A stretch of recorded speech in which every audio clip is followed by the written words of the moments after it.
Chapter 7. The Lost City.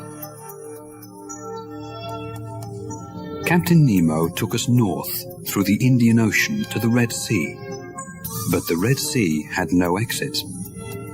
As we got closer to Egypt, I went upstairs to the glass room at the top of the ship. It was dark outside. We were a long way under the sea. Captain Nemo turned on the outside lights. I don't understand, Captain. There is no exit here. We cannot go through the land. But we can go under it. Watch. We moved down below the country of Egypt. Suddenly, I saw a large hole in the rock. A tunnel. That's right, Professor. And we are going through. The Nautilus shook as we went through the small tunnel. It looked like an old cave. Then, water surrounded the ship, and there was no more land. When Conseil and Ned woke up, I told them that we were in the Mediterranean Sea. But how? Who cares how? Now's our chance. When we go up again, we're going to escape. We're close to Europe, and we can take the small boat to get to land. Do you agree? I could not think only of myself. Conseil loved the sea, but I did not think he wanted to live his life there. Ned Land could not escape without our help. I agree. Only tell me when you are ready. But the Nautilus did not go near the surface of the water again for some time. In fact, we went further down. Ned Land stayed in his room. I felt sorry for him, but I loved the sea. For many hours, I stood in front of the window in the museum.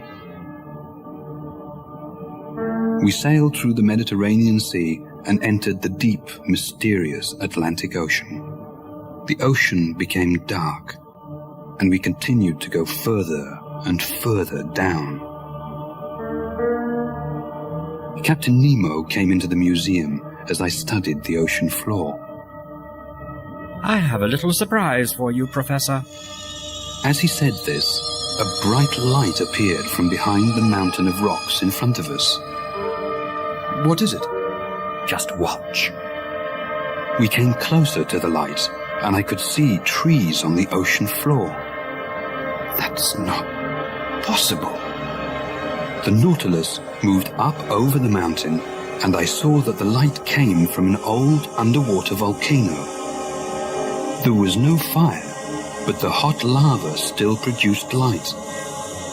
The light showed us part of the ocean floor. There were stone houses and ancient temples on it. I did not understand how such things could be there. It looks like a city from thousands of years ago. It is. It's the lost city of Atlantis. I looked up at Captain Nemo. He never took his eyes off the window. I looked down again. So it was true, I thought. Atlantis did exist, but only Captain Nemo knew for sure.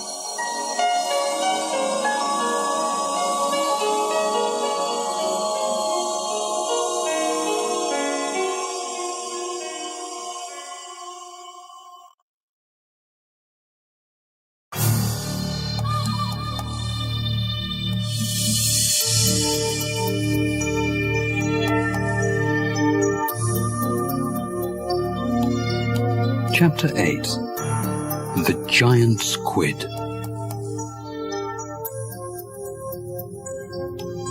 We travelled through the Atlantic Ocean down to the South Pole. We went under the ice and came out on the other side. Imagine what we saw.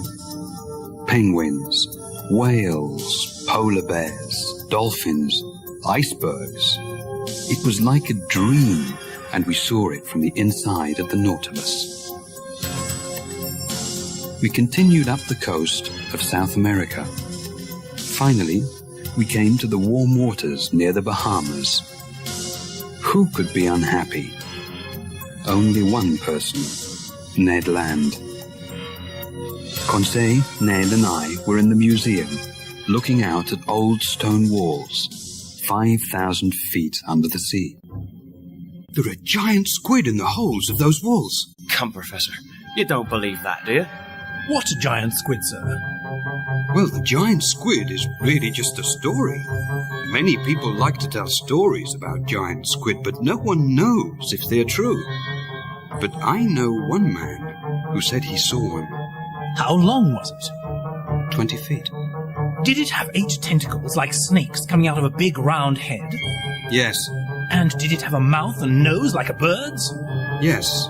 Why, Conseil? Because I think I see it right there. I looked out of the window, and there was a 25-foot giant squid. It moved close to the Nautilus, and it hit the window with its long tentacles. The Nautilus was too strong for it, but it was a very frightening creature. Soon, other, smaller squid came near the window. They all wanted to attack the ship. They did not know what it was. Suddenly, the Nautilus stopped. Captain Nemo came into the museum. Is something wrong, Captain? Yes. One of those ugly creatures is caught in our propeller. What can we do? We can take the ship up, then try to free the monster. Captain Nemo never thought of danger. He thought nothing could stop him, his men, or his ship.